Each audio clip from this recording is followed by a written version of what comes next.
അല്ലാഹു പറയുകയാണ് ഞങ്ങൾക്ക് രേഖപ്പെടുത്തിയതല്ലാതെ ഞങ്ങൾക്കൊരിക്കലും ബാധിക്കുകയില്ല. അവനാണ് ഞങ്ങളുടെ യജമാനന്. അല്ലാഹുവിനാണ് സത്യവിശ്വാസികൾ പരമേൽപ്പിക്കുന്നതെന്ന് വിശുദ്ധ ഖുർആൻ. എന്റെ പ്രിയപ്പെട്ടവരെ, ആറാമത്തെ കാര്യം പഠിച്ചോ. രണ്ടെണ്ണം പറഞ്ഞ് നമുക്ക് ദുആ ചെയ്യാം. അല്ലാഹുവിന്റെ പരിശുദ്ധമായ ഖുർആൻ വിടന്ന് പറയുകയാ. എന്റെ പ്രിയപ്പെട്ടവർ എല്ലാവരും വ്യക്തമായി പഠിക്കണം. ഇത് പറയുന്നത് മറന്നു പോകരുത്. ഈ പറയുന്നത് ഒരു മുസ്ലിമും മറക്കരുത്. തവക്കൽതു അലല്ലാഹ്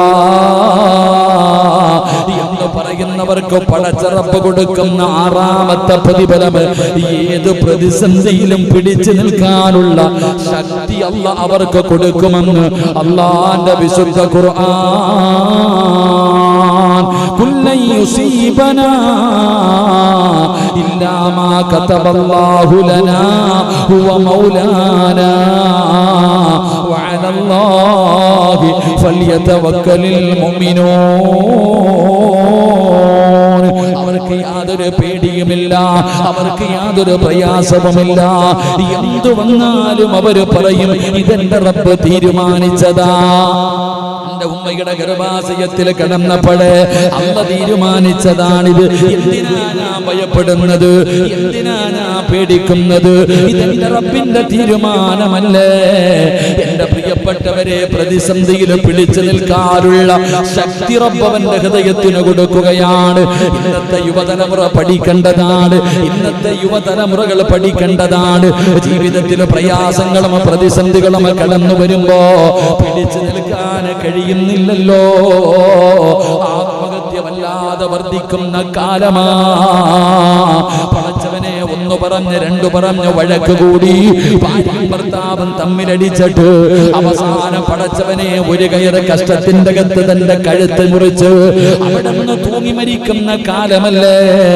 നരമ്പ് മുറിക്കുന്ന കാലമല്ലേ? പടച്ചവനെ, നിങ്ങളൊന്ന് ചിന്തിച്ചു നോക്ക്. അല്ലാഹുവിന്റെ പരിശുദ്ധമായ ഖുർആൻ അവിടെ നിന്ന് പറയുകയാണ്, അതാ മനുഷ്യനുണ്ടല്ലോ, മനുഷ്യനത പതിച്ചു പോയാൽ പൽഹും അദല്ല്, നാൽക്കാലികളെക്കാലം അത് പതിച്ചു പോകുമെന്ന് പരിശുദ്ധമായ ഖുർആൻ പറയുമ്പോ, എന്റെ പ്രിയപ്പെട്ടവരെയും മനുഷ്യനെ കുറിച്ച് പറയുമ്പോ നമുക്ക് ഇതുവരെ തിരിഞ്ഞിട്ടില്ല. അല്ല പറഞ്ഞു നാൽക്കാലികളെക്കാലം അത് പതിച്ചു പോകുമെന്ന് പറയുമ്പോ പടച്ചവനെ ഇന്ന് കേരളക്കര കണ്ടുകൊണ്ടിരിക്കുകയാണ്. പടച്ചവനെ, അതാ വിവാഹം കഴിച്ച പെണ്ണിനെ വീടിന്റെ അകത്ത് വെച്ച് പാമ്പിനെ കൊണ്ട് കടിപ്പിച്ച് കൊല്ലുന്ന മനുഷ്യന്. എന്റെ പ്രിയപ്പെട്ടവളെ അല്ലാഹുവേ വിവാഹം കഴിച്ചു കൊണ്ടുവന്ന് ആസ്വദിച്ച് മതിയായപ്പോ എന്റെ പ്രിയപ്പെട്ടവരെ പാമ്പിനെ കൊണ്ടുവന്ന് കടിച്ചു കൊന്ന കഥ കായ്ച്ചവരാ. പടച്ചവനെ, 2 ദിവസം മുമ്പല്ലേ ഒരച്ഛനും അമ്മയും ഉള്ള മകളല്ലേ? അല്ലാഹുവേ, ഒരു കഷ്ടമ കൈറിന്റെ അകത്ത് തന്റെ ജീവിതം അവസാനിച്ചപ്പോ എന്തൊക്കെ മോഹങ്ങളായിരുന്നു, എന്തൊക്കെ സ്വപ്നങ്ങളായിരുന്നു, എന്തൊക്കെ പ്രതീക്ഷകളായിരുന്നു. എന്റെ വീടിന്റെ പരിസരത്താണ് ആ പാവപ്പെട്ട പെൺകുട്ടിയുടെ വീട്. അല്ലാഹുവേ, എത്ര പറഞ്ഞാലും പണത്തിനോടുള്ള ആർത്തി വന്നു കഴിഞ്ഞ മനുഷ്യന് കിട്ടും തോടും കൂടുക. അല്ലാഹുവേ, പണം കൂടുന്നതിനനുസരിച്ച് ആർത്തി കൂടുകയാണ്. അല്ലാഹുവേ, നിങ്ങളൊന്ന് ചിന്തിച്ചു നോക്ക്. ഇഷ്ടം പോലെ കൊടുത്തിട്ടും ഒരുപാട് സമ്പാദ്യം ഉണ്ടായിട്ടും പണത്തിന്റെ പേരില് പടച്ചവനെ മനുഷ്യനെ കൊല്ലാൻ തയ്യാറാകുന്ന നാൽക്കാലികളെക്കാലം അതപ്പതിച്ച മനുഷ്യന്മാരുടെ കാലമാ. പടച്ചവനെ, പിഞ്ചു കുഞ്ഞുങ്ങൾ അവരെ പീഡിപ്പിക്കുകയാണ്. സ്വന്തം മക്കളെ വിറ്റ് ജീവിക്കുന്ന അച്ഛന്മാരുണ്ട്. അല്ലാഹുവേ, പടച്ചവനെ, പഠിക്കാൻ വരുന്ന പാവപ്പെട്ട കൊച്ചുകുട്ടികളെ പീഡിപ്പിക്കുന്നവന്മാരുണ്ട്. സ്വന്തം മകളുടെ പ്രായമല്ലേ ഉള്ളൂ, ആ പിഞ്ചു കുഞ്ഞുങ്ങളെ പീഡിപ്പിക്കാൻ, ആ പിഞ്ചു കുഞ്ഞുങ്ങളോട് മോശമായി പെരുമാറാൻ എല്ലാ പാവപ്പെട്ട ചെറുപ്പക്കാരികളായ പെണ്ണുങ്ങളെ പീഡിപ്പിച്ചിട്ട് ഗുഹ്യഭാഗങ്ങളിൽ കമ്പികൾ കുത്തിയിറക്കുന്ന ക്രൂരന്മാരായ മനുഷ്യന്മാരുണ്ടല്ലോ. ഇതൊക്കെ പണ്ട് ഫിർഔനിന്റെ കാലത്ത് അല്ലാഹുവേ 6-ാം നൂറ്റാണ്ടിലെ കാട്ടറബികളുടെ ചരിത്രം വായിക്കുമ്പോൾ വായിച്ചിട്ടുണ്ട്. പക്ഷേ ഇന്ന് നമ്മൾ കണ്ടുകൊണ്ടിരിക്കുകയാണ് നാൽക്കാലികളെക്കാലം അതപ്പതിക്കുന്ന മനുഷ്യന്മാർ. വിദ്യാഭ്യാസമില്ലാഞ്ഞിട്ടാണോ? നിങ്ങൾ ചിന്തിച്ചു നോക്കിക്കപ്പ, പണം കിട്ടാത്തതിന്റെ പേരിലല്ലേ പാമ്പിനെ കൊണ്ടുവന്ന് ഒന്ന് കടിച്ചു, തീർന്നില്ല, രണ്ടാമതും കടിപ്പിച്ചു കൊന്നത് ഇവിടെ അടുത്തവിടെ. അള്ളാന്റെ പരിശുദ്ധമായ ഖുർആൻ നോക്കിക്കേ, അള്ളാന്റെ ഖുർആന്റെ പണവോ ഒന്നുമല്ല. അള്ളാഹ് പറഞ്ഞെന്തറിയോ, ഒരു സാലിഹത്തായ പെണ്ണ് ലോകത്തിലെ ഏറ്റവും വലിയ നിധിയാണെന്ന പെണ്ണിനെ കുറിച്ച് പരിശുദ്ധമായ ദീൻ പഠിപ്പിക്കുന്നത്. അള്ളാന്റെ ദീൻ പഠിപ്പിക്കുന്നത് ഒരു പെണ്ണിനെ കുറിച്ച് പറഞ്ഞത്, ഒരു സാലിഹത്തായ പെണ്ണ് ഏറ്റവും വലിയ നിധിയാ, അവളെ സൂക്ഷിച്ചു കൊണ്ടുപോകണേ എന്ന് നബി മുഹമ്മദ് മുസ്തഫ. എന്തിനാ ഈ സ്ത്രീധനം ചോദിച്ചു വരുന്നവനൊക്കെ കെട്ടിച്ചു കൊടുക്കാൻ പോണ? എന്തിനാ? ഓനെ തല്ലണം. അവനാണെങ്കിലും എനിക്ക് വേണം 50 പവൻ വേണം, 60 പവൻ വേണം, 101 പവൻ വേണം, കാറ് വേണം. എന്നാ ഒലക്കണ്ടായിട്ട് ഇവൻ ചോദിക്കണേ? ഇങ്ങനെയുള്ളവനെ മക്കളെ കെട്ടിച്ചു കൊടുക്കുന്ന മാതാപിതാക്കൾ, എൻ്റെ പ്രിയപ്പെട്ടവരെ, കേരള സർക്കാർ ഇപ്പോൾ ഒരു പുതിയ 2 ദിവസമായിട്ടുള്ളൂ ഇങ്ങനെയുള്ള വിഷയങ്ങളുമായി ബന്ധപ്പെട്ട് നിങ്ങൾക്ക് പരാതികൾ അറിയിക്കാൻ വേണ്ടി ഒരു ഫോൺ നമ്പർ കൊടുത്തപ്പോൾ ഇന്നത്തെ പത്രം എടുത്തു നോക്കിയാൽ മതി, അതിൻ്റെ വാർത്ത മാത്രമേ ഉള്ളൂ. 700ഓളം പരാതികളാണ്. 700ഓളം സ്ത്രീധനത്തിന്റെ പേരിൽ പീഡനം. തികഞ്ഞില്ലടി. നിന്റെ വീട്ടിൽ നിന്ന് വന്നപ്പോ എന്തോ കൊണ്ടുവന്ന് 30 പവൻ 35 പവൻ 35 പവൻ എന്താ കുഴിച്ചെടുത്തതാ, കുലുക്കിയെടുത്ത? ആ 35 പവനുണ്ടാക്കാൻ എങ്ങനെ കഴിയുന്നു? ആ പാവപ്പെട്ട പെണ്ണിന്റെ വാപ്പാടെ രക്തം വിയർപ്പാക്കിട്ടത് ഉണ്ടാക്കിയത്. അത് നാണമില്ലാതെ മേടിച്ചോണ്ട് വന്നിട്ട് സുഖിക്കാൻ, കെട്ടിയ പെണ്ണിന്റെ സ്വർണ്ണം എടുത്തോണ്ട് പോയി പണയം വെക്കാനും വിറ്റിട്ട് ജീവിക്കാൻ ചില നട്ടലില്ലാത്തവന്മാര്. അള്ളാഹു ഈമാൻ നൽകുമാറാകട്ടെ. ഇങ്ങനെ കെട്ടിക്കൊണ്ടങ്ങോട്ട് വന്ന് ഒരുക്കം, ആർഭാടം. വിവാഹമൊക്കെ കണ്ട എന്തൊരു ആർഭാടവാ. പിറ്റേ ദിവസം രാത്രി, കല്യാണത്തിന്റെ ആദ്യ രാത്രി, ആമിനയുടെ കൈ പിടിച്ചിട്ട് പറയുന്നു, മോളെ ഒരു മോതിരം ഇങ്ങതാ, ഒന്ന് വിറ്റോട്ടെ, പൈസ കൊടുക്കാനില്ല. എന്തിനാടാ പഹയ പെണ്ണ് കെട്ടാൻ പോയെ? എടാ പണം, എടാ സ്വന്തം ഭാര്യക്ക് ചെലവിന് കൊടുക്കാൻ ഗതിയില്ലാത്തവൻ ദിക്റും പറഞ്ഞിട്ട് കിടക്കണം, പെണ്ണ് കെട്ടാൻ പോരുത്. മഹർ പോലും വാങ്ങാൻ ഗതിയില്ലാത്തവന്മാര് പെണ്ണ് കെട്ടാൻ നടക്കുക. എന്നിട്ട് കിട്ടുന്നില്ല. ഇവൻ എന്നാണ്ട്? ഇതൊക്കെ ഈ വിദ്യാഭ്യാസം ഇല്ലാത്തവർ ചെയ്താൽ പറയാം, ഓനൊരു കാട്ടിയാതി, അവനെ വിവരില്ലെന്ന് പറയാം. ഇങ്ങനെയൊക്കെ ഉള്ളവന്മാരൊക്കെ ഇങ്ങനെ ചെയ്യുമ്പോൾ ബാക്കിയുള്ളവന്റെ കാര്യം അത് വെച്ചുമ്പോൾ ഈ സാധുക്കൾ എത്ര നല്ലതാപ്പ. ഇന്നത്തെ പെണ്ണുങ്ങൾക്കൊക്കെ വിദ്യാഭ്യാസം ഉള്ളവന് മാത്രം മതി. 8ാം ക്ലാസ് 10ാം ക്ലാസ്, ആ 10ാം ക്ലാസ് ഉള്ളവൻ അന്തസ്സോടെ ജീവിക്കുന്നുണ്ട്. ഞാൻ ഒരിക്കലും കുറ്റപ്പെടുത്തിയതല്ല, നിങ്ങൾ ചിന്തിച്ചു നോക്കിയേ. ഈ വിദ്യാഭ്യാസം കൂടുന്നവൻ, നിങ്ങൾ ഈ അടുത്ത് നടന്ന സംഭവങ്ങൾ ഇന്നലെ ഇപ്പൊ ഇന്ന് പത്രത്തിലുണ്ട്. ഭാര്യ വിളിച്ചിട്ട് പരാതി പറഞ്ഞു. ഭാര്യ ഈ സ്ത്രീധന പീഡനത്തെ കുറിച്ച് ഭാര്യ വിളിച്ചിട്ട് പരാതി പറഞ്ഞു. പോലീസ് സ്റ്റേഷനിൽ നിന്ന് പോലീസുകാർ അന്വേഷിക്കാൻ വീട്ടിൽ വന്നപ്പോൾ ഇയാൾ ഇറങ്ങി ഓടി. പോലീസുകാർ തിരിച്ചു പോയപ്പോൾ കോടാലിക്കാൻ കണ്ട പെണ്ണുപിള്ളയെ വെട്ടിയെ. അലച്ചയ്ക്ക് മനുഷ്യൻ എവിടെ എത്തി നിൽക്കും നമ്മൾ ചിന്തിക്കുക. ഞാൻ പറഞ്ഞു വന്നത്, എന്റെ പ്രിയപ്പെട്ടവരെ, നമ്മുടെ മക്കൾക്ക് പ്രതിസന്ധികളിൽ പിടിച്ചു നിൽക്കാൻ കഴിയുന്നില്ല. മാനസികമായിട്ട് കുടുംബ വഴക്കുകൾ മാത്രമേ ഉള്ളൂ. എന്റെ പൊന്നാര കമ്മിറ്റിക്കാര്, നിങ്ങൾ എഴുതിക്കൊണ്ടിരിക്കല്ലേ, ഇങ്ങനെ ഉള്ളതിലൊക്കെ പിടിച്ചോണ്ടോ. ഇപ്പൊ നല്ല അവസര. ഈ അമ്മായിയമ്മമാർക്ക് അള്ള കൊടുത്തിരിക്കുന്ന സമയം ഇപ്പോഴാ. പിടിച്ചാൽ നല്ലതാ, കൊണ്ടുവന്ന് ഇരുത്തിയിട്ട് കൊടുക്കണം. ഇപ്പൊ നല്ല പിടിപ്പ് കൊടുത്ത അകത്തല്ല. ചില പെണ്ണുങ്ങൾക്ക് അമ്മായിയമ്മമാർ നല്ലവരുണ്ട്, ഒരിക്കലും ഞാൻ കുറ്റപ്പെടുത്തുന്നില്ല. സ്വന്തം മകളെ പോലെ കാണുന്ന ഒരുപാട് ഉമ്മമാരുണ്ട്. എന്റെ മകളാ, വെറുതെ പറഞ്ഞാൽ പോരാ, എന്റെ മകളാണെന്ന് പറഞ്ഞ് സ്നേഹിക്കുന്ന ഒരുപാട് ഉമ്മമാരുണ്ട്. പക്ഷെ ചിലതങ്ങനല്ല. എന്താ പറയാ, മോൻ മരിച്ചാലും കുഴപ്പമില്ല, ഇവള് കരയണം. സ്വന്തം മകൻ മരിച്ചാലും കുഴപ്പമില്ല, ഇവള് കരയണം എന്ന് ആഗ്രഹിക്കുക. സ്വന്തം മോൻ തീർന്നോട്ടെ, എന്നാലും മരുമോള് കരയണമെന്ന് ആഗ്രഹിക്കുന്ന മാതാപിതാക്കൾ പ്രായം കുറെ ചെന്നു, എന്നാലും ജീവിക്കാൻ വിടില്ല. തന്റെ മക്കള് സന്തോഷത്തോടെ ജീവിക്കുന്നത് കാണാൻ അസൂയപ്പെടുന്ന മാതാപിതാക്കൾ, അമ്മമാർ. സ്വന്തം മക്കള്, അവര് ചെറുപ്പക്കാര്, ഭാര്യയും ഭർത്താവും കൂടെ സന്തോഷത്തോടെ കളിച്ച് ചിരിച്ച് നടക്കുന്നത് കാണുമ്പോ എന്താ, അപ്പൊ പിന്നെ അടി ഉണ്ടാക്കണം, രണ്ടിനും 2 തട്ടിലാക്കണം, അപ്പോഴേ സമാധാനം വരൂ. എന്നിട്ട് നിന്റെ വീട്ടിൽ നിന്ന് കിട്ടിയ വള ചെറുതായി പോയി, മാല ചെറുതായി പോയി എന്ന് പറഞ്ഞ് കുറ്റപ്പെടുത്ത അല്ലാഹുവിന്റെ റസൂൽ സല്ലല്ലാഹു അലൈഹി വസല്ലമ തങ്ങൾ പറഞ്ഞു, നിങ്ങൾ പെണ്ണിന്റെ പണം കണ്ടിട്ട് വിവാഹം കഴിക്കരുത്. അല്ലാഹുവിന്റെ ദീൻ, അതാ പരിശുദ്ധമായ ദീൻ. എല്ലാരും ചെളിവാരി എറിയുന്ന പരിശുദ്ധമായ ദീൻ അവിടുന്ന് പഠിപ്പിച്ചു. പെണ്ണിന്റെ കാൽച്ചുവട്ടിലാ സ്വർഗം കിടക്കുന്നത്. വേറെ ഏതെങ്കിലും ഒരു മതം പഠിപ്പിക്കുന്നുണ്ടോ? പെണ്ണിന് മഹത്വം കൊടുത്ത ലോകത്തിലെ ഏറ്റവും വലിയ നിധി പെണ്ണാണ്. ഒരു സാലികത്തായ ഭാര്യയാണെന്ന് പഠിപ്പിച്ച ദീൻ പെണ്ണിന്റെ കാൽച്ചുവട്ടിൽ. എന്തിന്? മഹാനായ നബി മുഹമ്മദ് മുസ്തഫ സല്ലല്ലാഹു അലൈഹി വസല്ലം ആ മുത്തി നബിയായി ഈ പ്രപഞ്ചം സൃഷ്ടിക്കാൻ കാരണം ആ മുത്തി നബിയുടെ കാൽച്ചുവട്ടി സ്വർഗമുണ്ടോ? പറവുണ്ടോ?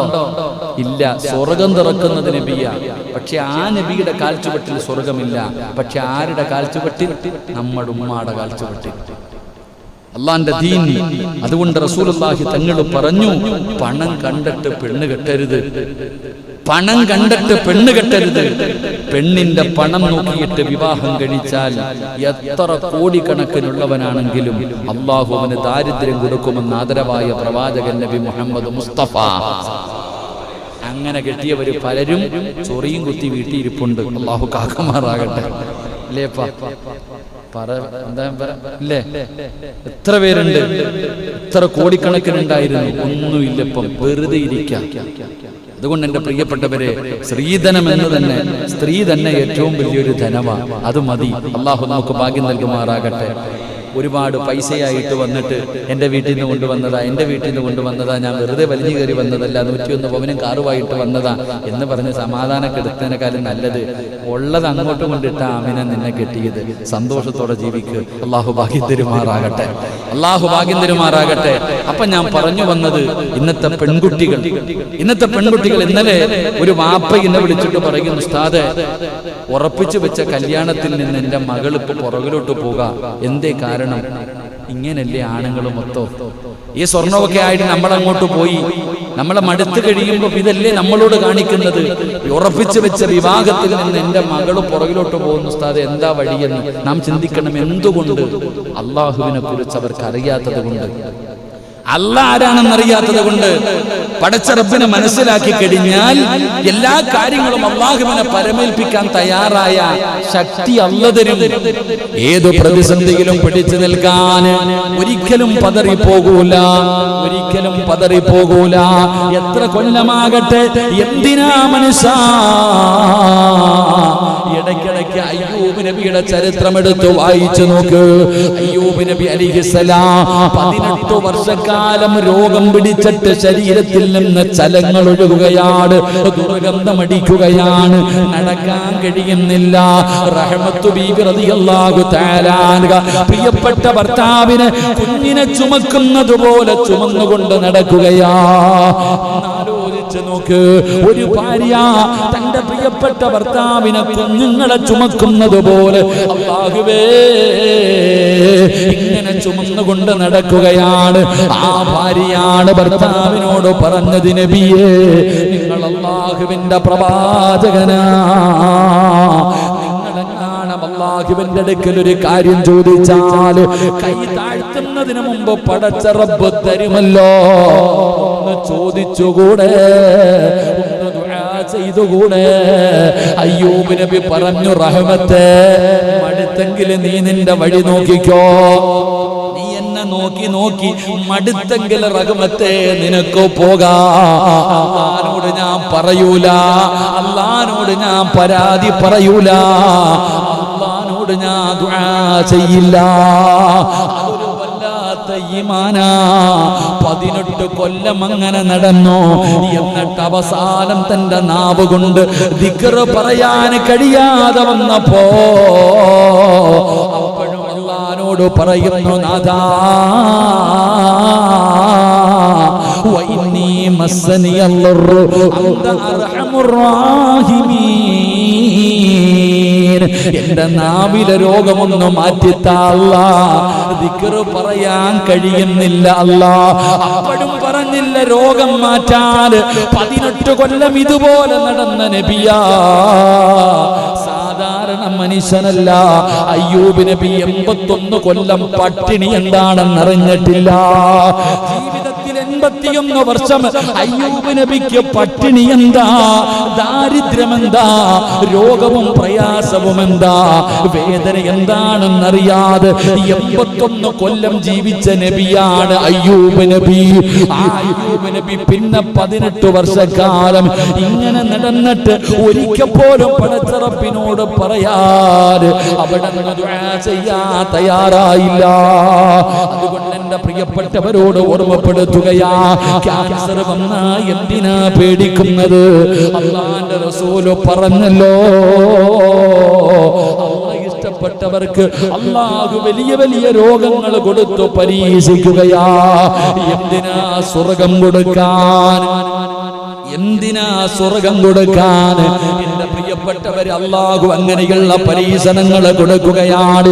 എന്റെ പ്രിയപ്പെട്ടവരെ, ഒരുപാട് പ്രയാസങ്ങൾ, ക്യാൻസർ ആണ് ഉസ്താദ്, ട്യൂമർ ആണ് ഉസ്താദ്, കിഡ്നി തകരലാണ് ഉസ്താദ്, ഭർത്താവ് വെന്റിലേറ്ററിലാണ് ഉസ്താദ്, മക്കൾക്ക് മാരക രോഗമാണ് ഉസ്താദ് എന്ന് കരഞ്ഞുകൊണ്ട് പരാതി പറയുന്ന ഉമ്മ, മഹാനായ കലീമുല്ലാഹി മൂസാ നബി മൂസാ നബി അലൈഹിസ്സലാം ഒരിക്കൽ ഇങ്ങനെ നടന്നു പോകുമ്പോ ഒരു മനുഷ്യൻ ഇങ്ങനെ ഒരു ഗുഹയ്ക്കകത്തിരുന്ന് അല്ലാഹുവിനെ ആരാധിക്കുകയാണ്, അല്ലാഹുവിനെ നന്ദി കാണിച്ചു കൊണ്ടിരിക്കുകയാണ്. ഒരു ഗുഹയ്ക്കകത്തിരുന്ന് ഇബാദത്ത് ചെയ്യുകയാണ്. മൂസാ നബിക്ക് അത്ഭുതമായി, എന്ത് നല്ല മനുഷ്യനാ അല്ലാഹ്. ഇങ്ങനെയും ചില അടിമകളുണ്ടല്ലോ, അല്ലാഹ് നിന്നെ വഴിപ്പെടുന്ന, നിന്നെ പേടിക്കുന്ന, നിനക്ക് നന്ദി കാണി ജീവിക്കുന്ന ഇത്രയും നല്ല മനുഷ്യരുണ്ടല്ലോ. അല്ലാഹ് അൽഹംദുലില്ലാഹ്. എന്ത് മനോഹരമായ കാഴ്ചയാണ്, എന്ത് മനോഹരമായ കാഴ്ചയാണ്. മൂസാ നബി അങ്ങോട്ട് നടന്നു പോവുകയാണ്. എന്റെ പ്രിയപ്പെട്ടവരെ, ചരിത്രം പറയുന്നു, അവസാനം മൂസാ നബി തിരിച്ചു വരുമ്പോ, അതേ സ്ഥലത്തുകൂടെ തിരിച്ചു വരുമ്പോ ആ ഗുഹയ്ക്കകത്തിരുന്ന മനുഷ്യനെ കാണുന്നില്ല. അല്ലാഹുവിനെ നന്ദി രേഖപ്പെടുത്തിയിട്ട് അല്ലാഹുവിനെ ഇബാദത്ത് ചെയ്തുകൊണ്ടിരുന്ന മനുഷ്യനെ കാണുന്നില്ല. പിന്നെ ആ മനുഷ്യന്റെ കുറച്ച് ഇറച്ചികളാണ്, ആ മനുഷ്യന്റെ ശരീരത്തില് ചെറിയ ഭാഗങ്ങളൊക്കെ അവിടെ കിടക്കുകയാ. ഏതോ ഒരു വന്യമൃഗം വന്നു, ഏതോ ഒരു വലിയ മൃഗം വന്നു, ഈ മനുഷ്യനെ കടിച്ചു കീറി തിന്നിട്ട് കളഞ്ഞിട്ട് പോയതാ. മൂസാ നബിക്ക് അത്ഭുതമായി, നാദാ എത്ര നല്ല മനുഷ്യനാണല്ലോ, നിനക്ക് നന്ദി രേഖപ്പെടുത്തി. അല്ലാഹുവേ, നിന്നെ ഭയന്നുകൊണ്ട് ഈ വടവന്നീ ഗുഹയ്ക്കകത്തിരുന്ന് ഇബാദത്ത് ചെയ്യുന്നവനാണ്. എന്തിനാ അല്ലാഹ് ഇങ്ങനെ ഈ മനുഷ്യനെ നീ ചെയ്തത് എന്ന് അല്ലാഹുവേ മൂസാ നബി അവിടെ നിന്ന് ചിന്തിക്കുമ്പോ അതാ വരുന്ന മുഖറബുൽ അംലാക്ക് മലക്ക് ജിബ്രീൽ അലൈഹിസ്സലാം കടന്നു വന്നിട്ട് അവിടെ നിന്ന് പറയുന്ന, മൂസാ നബിയേ, അല്ലാഹുവിന് ചില അടിമകളുണ്ട്, അല്ലാഹുവിന് ചില അടിമകളുണ്ട്, അവർക്ക് സ്വർഗം നിർബന്ധമാ, അവർക്ക് സ്വർഗത്തിൽ ഉയർന്ന പദവിയുണ്ട്. അല്ലാഹുവേ, മൂസാ നബി അലൈഹിസ്സലാം അങ്ങോട്ട് പോകുമ്പോ ഒരു മനുഷ്യൻ ഗുഹയ്ക്കകത്തിരുന്നിട്ട് ഒറ്റക്കിരുന്ന് ഇബാദത്ത് ചെയ്യാ. മൂസാ നബിക്ക് അത്ഭുതം തോന്നി, അല്ലാഹ് ഇങ്ങനെയും ചില മനുഷ്യന്മാരുണ്ടല്ലോ, അൽഹംദുലില്ലാഹ്. തിരിച്ചു വന്നപ്പോ ഇത്തിരി എല്ലും കഷ്ടം കിടക്ക, ആ മനുഷ്യനെ കാണാനില്ല. ഏതോ ഒരു മൃഗം വന്ന് കടിച്ചു കീറി തിന്നിട്ട് വാക്കി കളഞ്ഞിട്ട് പോയിരിക്ക. എന്തേ അല്ലാഹ് ഇങ്ങനെ? എത്ര നല്ല മനുഷ്യനായിരുന്നു, ഇങ്ങനെ വന്നല്ലോ. നമ്മൾ ചോദിക്കൂലേ, 5 നേരം നിസ്കരിക്കുന്ന ഈ മനുഷ്യൻ ഉസ്താദെ കിടന്ന കിടപ്പിൽ കിടന്ന് മലമൂത്ര വിസർജനം നടത്തിയിട്ട് മരിച്ചുപോയല്ലോ, നമുക്ക് വലിയ പ്രയാസം. ഓൻ രാജാവ, അല്ലാഹ് ഈമാൻ തരുമാറാകട്ടെ. ഉറക്കപ്പുറ അല്ലാഹ് ഈമാൻ തരുമാറാകട്ടെ. ഇവിടെ കള്ളുകുടിയൻ ഹാപ്പി ആയിട്ട് നടക്കുന്നു, കണ്ടിട്ടുണ്ടാ? കള്ളുകുടിയനും കഞ്ചാവടിക്കുന്നവനും, കഞ്ചാവടിയുടെ കാര്യമൊന്നും പറയാതിരിക്കലപ്പം നല്ലത്. ഇപ്പൊ കഞ്ചാവടിയൊക്കെ പുള്ളന്മാരിലൊക്കെ ചെറിയ കുട്ടികളെ മൊത്തം അടിക്കുന്നത്. അള്ളാഹു നമ്മുടെ മക്കളെയൊക്കെ കാക്കുമാറാകട്ടെ. ആമീൻ പറ. അള്ളാഹു നമ്മളെ കാക്കുമാറാകട്ടെ. 10-20 വയസ്സിനകത്തുള്ളതൊക്കെ ഇപ്പം കള്ളുകുടിയൊക്കെ മാറിയെന്നേ. ഇപ്പൊ വലിച്ചങ്ങോട്ട് കയറ്റിയിട്ട് ഇങ്ങോട്ട് നടക്കാം. പാപ്പാടുത്ത് പറയാ, കാക്ക മോനിങ്ങനെ, ഓ എന്റെ മോനോ, എന്റെ മോൻ മലക്കല്ലേ അവനോ. അവസാനം പോലീസ് പൊക്കുമ്പോ അറിയാം ഇടികൊണ്ട് വാടും. അള്ളാഹു കാക്കുമാറാകട്ടെ. വാപ്പടുത്ത് പറയാ, മോൻ കഞ്ചാവടിക്കുന്നുണ്ട്, അവന്റെ സ്വഭാവം കൂട്ടുകാർ കണ്ടിട്ടുണ്ടാ, കൂട്ടുകാരൊന്നും ശരിയില്ല എന്ന് പറയുമ്പോ എൻ്റെ മോൻ ഉസ്താദിന് അസൂയ പറയാൻ തന്നെ പലരും മടിക്കുന്നു. അള്ളാഹു കാക്കുമാറാകട്ടെ. എൻ്റെ പ്രിയപ്പെട്ട സഹോദരങ്ങളെ, ഇപ്പൊ ഈ മനുഷ്യന്റെ അവസ്ഥ നോക്കി നമ്മൾ പറയുന്നത്, എടാ ഈ 5 നേരം നിസ്കരിക്കുന്ന ആൾക്കാരൊക്കെ ക്യാൻസർ വന്ന് മരിക്കാറുണ്ട്, ട്യൂമർ വന്ന് മരിക്കാറുണ്ട്. കഞ്ചാവടിച്ച് കിടക്കുന്നവൻ പെട്ടെന്നങ്ങ് മരിച്ചു പോവാ, കിടപ്പൊന്നുമില്ല. അവനെ പിന്നെ അല്ല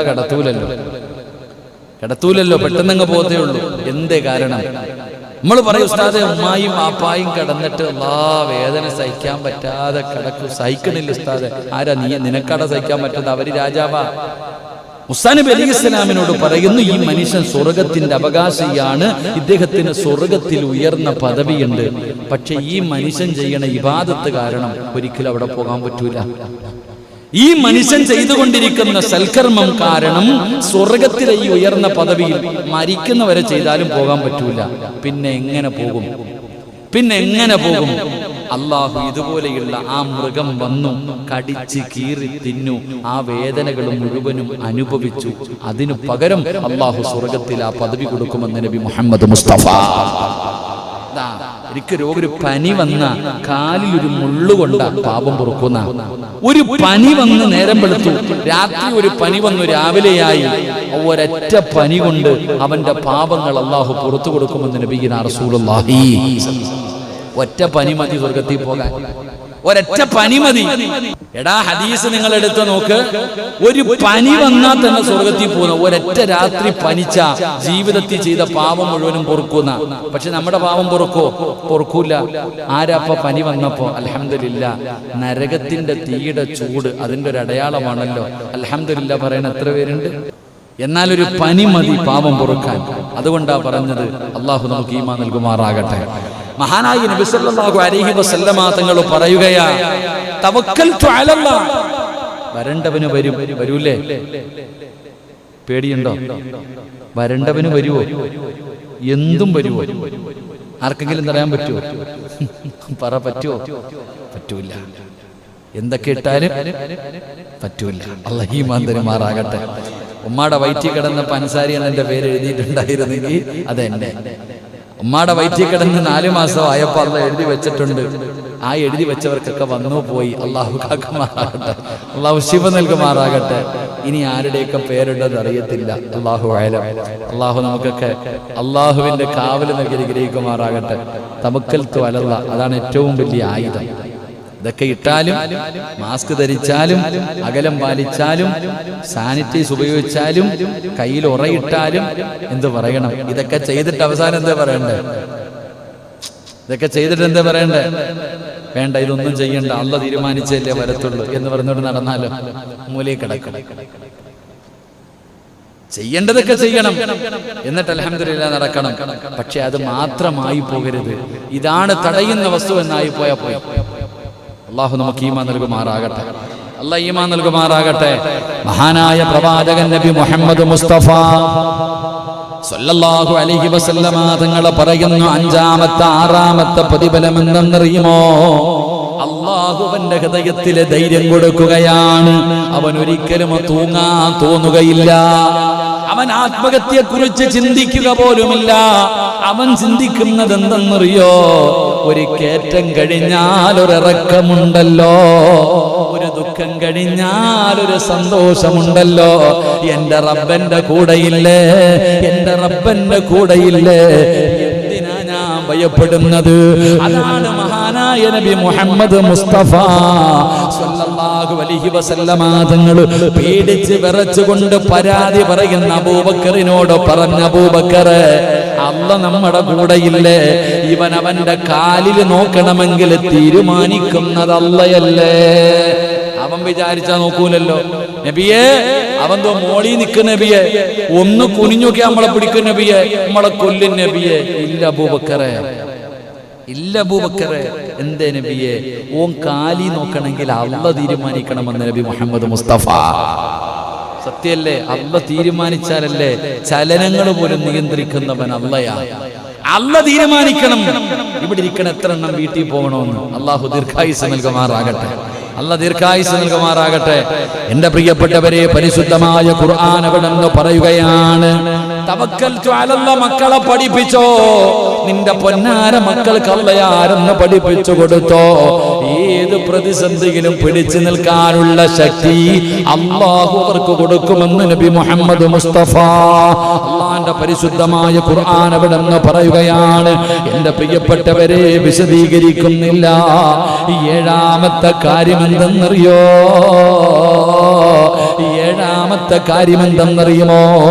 മഹാനായ നബി മുഹമ്മദ് മുസ്തഫ സല്ലല്ലാഹു അലൈഹി വസല്ലമ തങ്ങൾ പറയുകയാണ്, മുത്തുനബി അവിടെന്ന് പറയുകയാ, ഒരു തവക്കൽതു അലല്ലാഹ് എന്ന് പറയുന്നതിന്റെ പ്രതിഫലമാ മഹാനായ നബി മുഹമ്മദ് മുസ്തഫ സല്ലല്ലാഹു അലൈഹി വസല്ലമ തങ്ങൾ പറയുകയാണ്, പടച്ച റബ്ബ് അവർക്ക് കൊടുക്കുന്ന പ്രതിഫലം അറിയുമോ? നാളെ അല്ലാഹുവിന്റെ കോടതിയിൽ ഇങ്ങനെ നിൽക്കുകയാണ്. അല്ലാഹുവിന്റെ പ്രവാചകൻ സല്ലല്ലാഹു അലൈഹി വസല്ലമ തങ്ങൾ പറയുകയാ, നാളെ അവര് വിചാരണയില്ലാതെ സ്വർഗത്തിലേക്ക് കടന്നു പോകുമെന്ന് നബി മുഹമ്മദ് മുസ്തഫ സല്ലല്ലാഹു അലൈഹി വസല്ലമ തങ്ങൾ പറയുകയാണ്. വിചാരണയില്ലാതെ കടന്നു പോകുന്നവർ, എന്റെ പ്രിയപ്പെട്ടവരെ, പരലോകത്ത് അല്ലാഹു അവന്റെ മുന്നിൽ ഒന്നിച്ചു കൂട്ടുകയും അവർ ചെയ്തു പോയ പ്രവർത്തനങ്ങൾ നന്മയാകട്ടെ തിന്മയാകട്ടെ, വമൻ യഅമൽ മിസ്കാല ദർറത്തിൻ ഖൈറൻ യറാ വമൻ യഅമൽ മിസ്കാല ദർറത്തിൻ ശർറൻ യറാ. ജീവിതത്തിൽ ചെയ്തു കൂട്ടിയത് മുഴുവനും നാളെ പടച്ച റബ്ബിന്റെ പരലോകത്ത് വെച്ചുകൊണ്ട് അല്ലാഹുവിന്റെ കോടതിയിൽ പിടിച്ചു നിർത്തിയിട്ട് പടച്ച റബ്ബ് ചോദിക്കുമല്ലോ. ആ വിചാരണയെ കുറിച്ച് പരിശുദ്ധമായ ഖുർആൻ, മുത്തുനബിയുടെ ഹദീസുകൾ നമുക്ക് പഠിപ്പിച്ചു തരുന്നുണ്ടല്ലോ. അതുകൊണ്ടല്ലേ പ്രവാചകൻ പറഞ്ഞത്, ഹസിബൂ ഖബല അൻ തുഹാസബൂ. മരിക്കുന്നതിന് മുമ്പ്, വിചാരണ കടന്നു വരുന്നതിന് മുമ്പ് നീ ഒന്ന് സ്വന്തമായിട്ട് വിചാരണ ചെയ്യ്. അതുകൊണ്ടാണ് മഹാനായ സയ്യിദുനാ ഉമർ ഇബ്നുൽ ഖത്താബ് റളിയല്ലാഹു തആല അൻഹു പാതിരാത്രി തന്റെ വീടിന്റെ അകത്ത് കയറിയിരുന്ന് ചാട്ടവാറുകൊണ്ട് തന്റെ ശരീരം തല്ലിച്ചതച്ചത്. ഉമർ ഇബ്നുൽ ഖത്താബ് റളിയല്ലാഹു തആല അൻഹു ചാട്ടവാറ് കൊണ്ട് തന്റെ ശരീരത്തെ തല്ലുകയാണ്. ശരീരമേ, നീ ഇങ്ങനെ ചെയ്തല്ലോ, അല്ലാഹുവിന്റെ അടുക്കൽ നീ എന്ത് പറയും, അല്ലാഹുവിന്റെ അടുക്കൽ നീ എന്ത് പറയും എന്ന് പറഞ്ഞുകൊണ്ട് സ്വന്തം ശരീരത്തിനെ വിചാരണ ചെയ്തത് മഹാനായ സയ്യിദുനാ ഉമർ ഇബ്നുൽ ഖത്താബ്. ആരാ ഉമർ എന്നറിയുമോ? ഉമറും ഫിൽ ജന്ന. ഉമറേ, നീ സ്വർഗത്തിലാ. ഉമറേ, നീ സ്വർഗത്തിലാ. ജീവിച്ചിരുന്നപ്പം മുത്തുനബി പറഞ്ഞു, ഉമറേ നീ സ്വർഗത്തിലാ ഉമറേ എന്ന് അല്ലാഹുവിന്റെ റസൂൽ പറഞ്ഞു.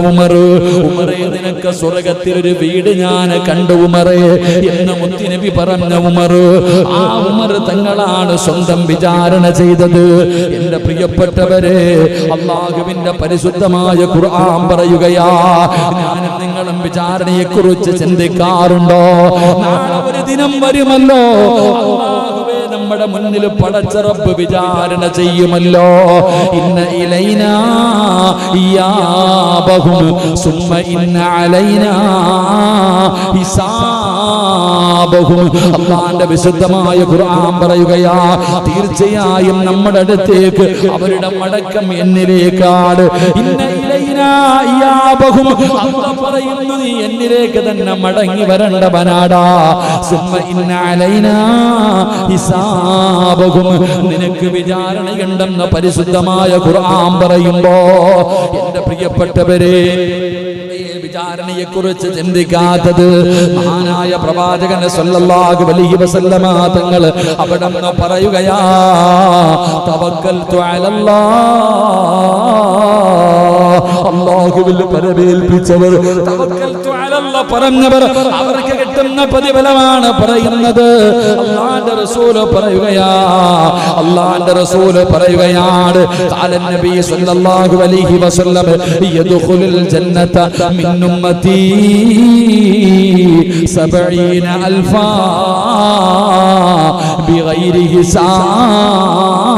ഹിസാബ്. ഹിസാബ്. നാളെ വിചാരണ നടക്കുന്ന വേളയിൽ അല്ലാഹുവിന്റെ പ്രവാചകൻ സല്ലല്ലാഹു അലൈഹി വസല്ലമ തങ്ങളുടെ സമുദായത്തിലെ ഒരു വിഭാഗം ആൾക്കാർ പടച്ചവനെ നമ്മളൊക്കെ റബ്ബിന്റെ കോടതിയിൽ ഇങ്ങനെ നിൽക്കുമ്പോ ആദം നബിയും നൂഹ് നബിയും ഇബ്രാഹിം നബിയും മൂസാ നബിയും ദാവൂദ് നബിയും യാക്കൂബ് നബിയും യൂനുസ് നബിയും യൂസുഫ് നബിയും യഹ്യാ നബിയും ഹാറൂൻ നബിയും അയ്യൂബ് നബിയും സുലൈമാൻ നബിയും ഇങ്ങനെ ലോകത്ത് കടന്നു വന്ന പ്രവാചകന്മാര്, ആ പ്രവാചകന്മാരുടെ അനുയായികൾ മുഴുവനും നാളെ പടച്ച റബ്ബിന്റെ കോടതിയിൽ ഇങ്ങനെ നിൽക്കുമ്പോ അതാ കടന്നു വരികയാ ഒരു വിഭാഗം, ഇങ്ങനെ കടന്നു വരികയാ 70,000 പേര്. 70,000 പേര്. ആ 70,000-ത്തിലെ ഓരോ വ്യക്തികളുടെ കൂടെ 70,000 പേര്. ആ 70,000-ത്തിലെ ഓരോ മനുഷ്യന്റെ കൂടെ 70,000 പേര്. ഇങ്ങനെ ലക്ഷക്കണക്കിന് ജനങ്ങൾ ഇങ്ങനെ കടന്നു വരികയാണ്. റബ്ബിന്റെ മുന്നിൽ കടന്നു വരുമ്പോ, അല്ലാഹുവിന്റെ മുന്നിലേക്ക് കടന്നു വരുമ്പോ അല്ലാഹു പറയുകയാ യദ്ഖുലൂനൽ ജന്ന ബിഗൈരി ഹിസാബ്. ഇന്ന് വിചാരണയില്ല, ഇന്ന് നിങ്ങളോട് ചോദ്യമില്ല, ദുനിയാവിലെ ജീവിതത്തെ കുറിച്ച് ചോദ്യമില്ല, സ്വർഗത്തിലേക്ക് കടന്നു പൊക്കോ എന്ന് അല്ലാഹുവിന്റെ റസൂൽ അവിടെന്ന് പറയുകയാ. ഇങ്ങനെ കടന്നു പോകുന്ന ഒരു വിഭാഗമുണ്ട്. നാളെ 70,000 പേര് വരും. ആ 70,000-ത്തിൽ ഓരോ വ്യക്തിയുടെ കൂടെ 70,000. അപ്പൊ ഒന്ന് കൂട്ടി നോക്കിക്കേ എന്റെ പ്രിയപ്പെട്ടവർ. അങ്ങനെ ഒരു വിഭാഗം നാളെ പരലോകത്തുകൂടെ വിചാരണയില്ലാതെ സ്വർഗത്തിലേക്ക് കടന്നു പോകുമെന്ന് നബി മുഹമ്മദ് മുസ്തഫ.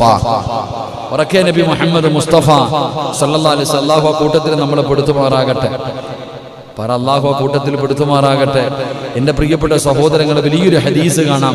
അല്ലാഹുവിന്റെ പ്രവാചകൻ സല്ലല്ലാഹു അലൈഹി വസല്ലമ തങ്ങൾ മഹാനായ ഇബ്നു അബ്ബാസ് റളിയല്ലാഹു തആല അൻഹു നിവേദനം ചെയ്യുന്ന ഹദീസ്. അല്ലാഹുവിന്റെ പ്രവാചകൻ സല്ലല്ലാഹു അലൈഹി വസല്ലമ തങ്ങൾ സഹാബത്തിന്റെ മുന്നിൽ ഇരുന്നു കൊണ്ട് രംഗങ്ങളെ കുറിച്ച് വിശദീകരിക്കുകയാണ്. അല്ലാഹുവിന്റെ പ്രവാചകൻ സല്ലല്ലാഹു അലൈഹി വസല്ലമ തങ്ങൾ അപ്പൊ ഇങ്ങനെ പറഞ്ഞു കൊടുത്തു, സ്വഹാബ നാളെ ഇങ്ങനെ പറയും, കിഴക്കു ഭാഗത്തേക്ക് നോക്ക്, പടിഞ്ഞാറ് ഭാഗത്തേക്ക് നോക്ക്. റസൂലുള്ളാഹി തങ്ങളോട് ഇങ്ങനെ പറയും. നോക്കുമ്പോ ഓരോ വിഭാഗങ്ങളെ കാണാം. അവസാനം നോക്കുമ്പോ ഒരു സംഘം ഇങ്ങനെ വരുന്നു, വല്ലാത്ത ഒരു സംഘം. മഹാനായ നബി മുഹമ്മദ് മുസ്തഫ സല്ലല്ലാഹു അലൈഹി വസല്ലമ തങ്ങളുടെ സമുദായമാണ് കടന്നു വരുന്നത്. മുത്തുനബി സല്ലല്ലാഹു അലൈഹി വസല്ലമ തങ്ങളുടെ സമുദായം അവരിങ്ങനെ കടന്നു വരും. എൻ്റെ പ്രിയപ്പെട്ട സഹോദരങ്ങളെ, അവർ വിചാരണയില്ലാതെ സ്വർഗത്തിലേക്ക് കടന്നു പോകും. അള്ളാഹുവിൻ്റെ റസൂൽ സല്ലല്ലാഹു അലൈഹി വസല്ലമ തങ്ങൾ ഇത് പറഞ്ഞിട്ട് സഹാബത്തിന്റെ മുന്നിൽ നിന്ന് എഴുന്നേറ്റ് വീടിനകത്ത് പോയി. പള്ളിക്കകത്തിരുന്നിട്ട് പ്രവാചകൻ സല്ലല്ലാഹു അലൈഹി വസല്ലമ തങ്ങൾ പറഞ്ഞു, നാളെ പടച്ച റബ്ബിന്റെ പരലോകത്ത് വെച്ച് ഇങ്ങനെ ഒരു വിഭാഗം കടന്നു വരും, അവർ വിചാരണയില്ലാതെ സ്വർഗത്തിലേക്ക് കടന്നു പോകും. ഇത്രയും പറഞ്ഞിട്ട് മുത്തുനബി എഴുന്നേറ്റ് അങ്ങ് പോയി. സഹാബത്ത് ചർച്ച തുടങ്ങി. ആരാ പടച്ചവനെ? അവര് പറയുന്നത് ജനിച്ചപ്പോ തന്നെ മുസ്ലിമായിട്ട് ജനിച്ചവരായിരിക്കും. നമ്മള് ജാഹിലിയ കാലഘട്ടത്തിൽ നിന്ന് കയറി വന്ന അവര് ചിന്തിക്കേണ്ടതാ. ആ സ്വഹാബി കന്നുജു, സഹാബത്ത് നക്ഷത്ര തുല്യരാണെന്ന് പഠി. സഹാബത്ത് പറയാ, നമ്മളൊന്നും ജനിച്ചപ്പോൾ മുസ്ലിം ആയിരുന്നില്ലല്ലോ, നമ്മളൊക്കെ എങ്ങനെ ജാഹിലിയ കാലഘട്ടത്തിൽ ജീവിച്ചവരാ, നമ്മൾ അള്ളാന്റെ ദീൻ മനസ്സിലാക്കിയിട്ട് ദീനിലേക്ക് കടന്നു വന്നവരാ. പക്ഷേ നബി സല്ലല്ലാഹു അലൈഹി വസല്ലം തങ്ങൾ പറഞ്ഞ ഈ വിഭാഗം ചിലപ്പോൾ ജനിച്ചപ്പോൾ തന്നെ മുസ്ലിമായിട്ട് ജനിച്ചവരായിരിക്കും, അല്ലെങ്കിൽ യുദ്ധക്കളത്തിൽ പോയി ഷഹീദായവരായിരിക്കും, അല്ലെങ്കിൽ സമ്പത്ത് മുഴുവനും അള്ളാഹുവിന്റെ ദീനിനു വേണ്ടി കൊടുത്തവരായിരിക്കും. നമ്മളെ കാണി സങ്കടം. സഹാബത്ത് ഇങ്ങനെ പറഞ്ഞുകൊണ്ടിരിക്കുക. ഈ ചർച്ച ഇങ്ങനെ നബി സല്ലല്ലാഹു അലൈഹി വസല്ലം തങ്ങൾ കേട്ടു. അള്ളാഹുവിന്റെ പ്രവാചകൻ സല്ലല്ലാഹു അലൈഹി വസല്ലം തങ്ങൾ നോക്കുമ്പോൾ സഹാബത്ത് ചർച്ച നടത്ത, ഇത് ആരാ പടച്ചവൻ, ഇതാരാ. ആ സമയത്ത് നബി സല്ലല്ലാഹു അലൈഹി വസല്ലം തങ്ങൾ വന്നിട്ട് പഠിപ്പിച്ചു കൊടുത്തു. ആ വിഭാഗം 4 വിഭാഗമാണെന്ന് നബി മുഹമ്മദ് മുസ്തഫ സല്ലല്ലാഹു അലൈഹി വസല്ലം തങ്ങൾ പറഞ്ഞു. അവരാരാ? 4 വിഭാഗം ആൾക്കാർ. ഖുർആൻ പറയുന്നു ഒരുപാട് വിഭാഗമുണ്ട്, എങ്കിലും പരിശുദ്ധമായ ഖുർആൻ 4 വിഭാഗത്തെ ഖുർആൻ പറയുന്നുണ്ട്. 4 വിഭാഗം. അള്ളാഹു അതിൽ ഏതെങ്കിലും ഒരു കൂട്ടത്തിൽ നമ്മളെ പെടുത്തുമാറാകട്ടെ. ആമീൻ പറ. അള്ളാഹു അതിൽ ഏതെങ്കിലും ഒരു കൂട്ടത്തിൽ നമ്മളെ പെടുത്തുമാറാകട്ടെ. അള്ളാഹുവിന്റെ പരിശുദ്ധമായ ഖുർആൻ 4 വിഭാഗം എണ്ണി പറയുന്നുണ്ട്. ആ 4 വിഭാഗത്തിൽ ഒരു വിഭാഗം ഇൻഷാ അല്ലാഹ് 4 വിഭാഗം ഇപ്പൊ പറഞ്ഞ 11 മണിയാവാറായി, നിർത്താൻ പറ്റൂല. നമ്മുടെ വിഷയം ഇന്നും കെട്ടിപ്പോകും. ഒരെണ്ണം കൂടെ പറയാൻ കിടക്കണേ ഉള്ളൂ. ഇൻഷാ അല്ലാഹ് ഹിസാബില്ലാതെ സ്വർഗത്തിൽ പോണ വിഭാഗം നാളെ പഠിക്കാം. അള്ളാഹു ഭാഗ്യം തരുമാറാകട്ടെ, അള്ളാഹു ഭാഗ്യം തരുമാറാകട്ടെ. എങ്കിൽ ഒരു വിഭാഗം അള്ളാഹുവിന്റെ പരിശുദ്ധമായ ഖുർആൻ പറയുകയാണ്, അലാ റബ്ബിഹിം യതവക്കലൂൻ.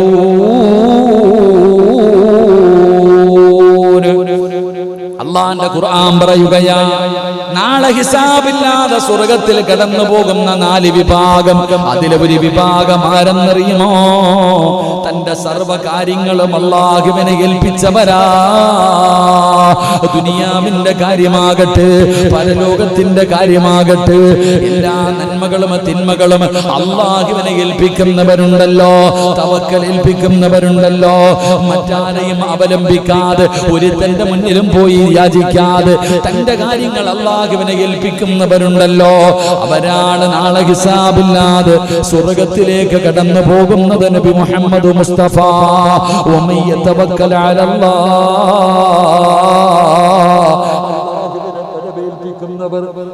അല്ലാഹുവിനെ പരമേൽപ്പിക്കുന്നവർ അവർ നാളെ വിചാരണയില്ലാതെ സ്വർഗത്തിലേക്ക് കടന്നു പോകുമെന്ന് നബി മുഹമ്മദ് മുസ്തഫ സല്ലല്ലാഹു അലൈഹി വസല്ലമ തങ്ങൾ പറയുകയാണ്. നാളെ പടച്ചറപ്പിന്റെ പരലോകത്ത് എല്ലാവരും ഇങ്ങനെ നിൽക്കുമ്പോ അതാ വിളിക്കുകയാണ് മലക്കുകൾ. ഒരു വിഭാഗത്തെ വിളിക്കുകയാണ്. അല്ലാഹുവിന്റെ മലക്കുകൾ അവിടെ നിന്ന് വിളിക്കുന്നു, നിങ്ങൾ അടുത്തേക്ക് വരിക. ഒരു വിഭാഗത്തെ വിളിക്കുന്നു. എന്നിട്ട് സ്വർഗം ഇങ്ങനെ കാണിച്ചു കൊടുക്കുകയാണ്. നമ്മളൊക്കെ വെച്ചിരിക്കുന്ന കാല് ചലിപ്പിക്കാൻ കഴിയാതെ ജീവിതത്തിൽ ചെയ്തു കൂട്ടിയത് മുഴുവനും എണ്ണി ചോദിക്കുകയാണ്. നിനക്ക് ആയുസ് തന്നല്ലോ, എങ്ങനെ ചെലവഴിച്ചു? നിന്റെ യുവത്വം എങ്ങനെ ചെലവഴിച്ചു? നീ പണം എങ്ങനെ ഉണ്ടാക്കി? അത് നീ എങ്ങനെ സമ്പാദിച്ചു? എങ്ങനെയാണ് ചെലവഴിച്ചത്? അല്ലാഹുവേ, വെച്ചിരിക്കുന്ന കാലനക്കണമെങ്കിൽ ഈ ചോദ്യത്തിന് മറുപടി പറയണമെന്നാ.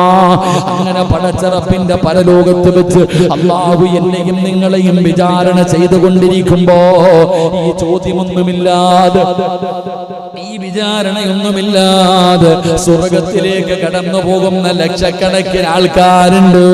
അവരാരെന്നറിയോ? തവക്കൽതു അലല്ലാഹ്. അവര് തവക്കൽതു അലല്ലാഹ് പറഞ്ഞവരാ. അവരുടെ കാര്യങ്ങൾ അല്ലാഹുവിനെ പരമേൽപ്പിച്ചവരാ. അതുകൊണ്ട് ചെറുപ്പക്കാരാ, എന്റെ പ്രിയപ്പെട്ട മുസ്ലിമേ, തവക്കൽതു അലല്ലാഹ് നിന്റെ ദുനിയാവും ആഖിറവും രക്ഷപ്പെടുത്താൻ കഴിയുന്ന ഒരു നന്മയാ. മറന്നു പോകരുത്. പിഞ്ചു കുഞ്ഞുങ്ങളെ പഠിപ്പിക്കണം, ചെറുപ്പത്തിലേ പഠിപ്പിക്കണം. എന്ത് കാര്യത്തിലും തവക്കൽതു അലല്ലാഹ്, അല്ലാഹുവിനെ പരമേൽപ്പിക്കാൻ പഠിപ്പിക്കൂ. എന്നിട്ട് എണ്ണി 7 പറഞ്ഞു കൊടുക്കണം. 7 നന്മകളാണ് പഠിച്ചത്. 7 നന്മകളാണ് പഠിച്ചത്. 7 നിന്റെ മക്കൾക്ക് പറഞ്ഞു കൊടുക്ക്. എന്റെ പ്രിയപ്പെട്ട ഉമ്മമാർ, മക്കളൊക്കെ കൂടെയുണ്ടല്ലോ.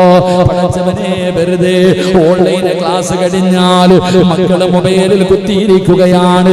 രാത്രി 10 മണിയായി 11 മണിയായി മക്കള് കിടന്നുറങ്ങാതെ മൊബൈലിൽ കളിച്ചു കൊണ്ടിരിക്കുകയാണ്.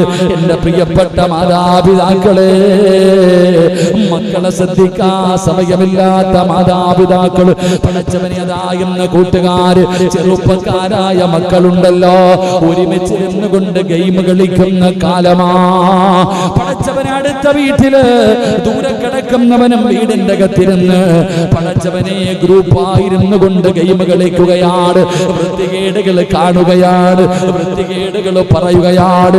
15 വയസ്സുള്ളവന് 18 വയസ്സുള്ള മകനെ നേരെയാക്കാൻ ഉമ്മയ്ക്ക് കഴിയുന്നില്ലല്ലോ, വാപ്പയ്ക്ക് കഴിയുന്നില്ലല്ലോ. എന്ത് നാണക്കേടാ! അല്ലാഹ് അമാനത്തായി നൽകിയ മക്കളെ നന്നാക്കാൻ കഴിയാത്ത ഉപ്പ.